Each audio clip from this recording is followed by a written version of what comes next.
সমস্ত ঘটনা খুলে বলে আর অজরে কাঁদতে থাকে। ক্ষমা করে দিবেন রাজকুমারী। এ কি মহামন্ত্রী, আপনি আমার কাছে ক্ষমা কেন চাইছেন?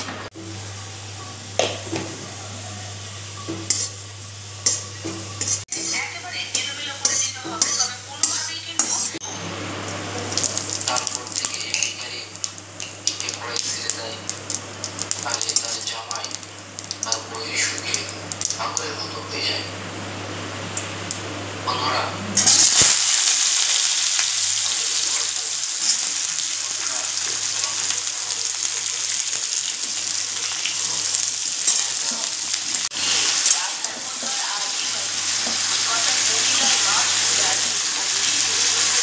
এই তো খুবই কিছু নাটকামানি করে দিলে মা, জলদি যা।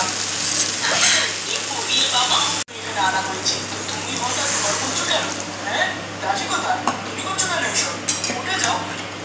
জমিদার বাবু, ভাগ্যের জোরে আমি আপনার বউ হলাম না।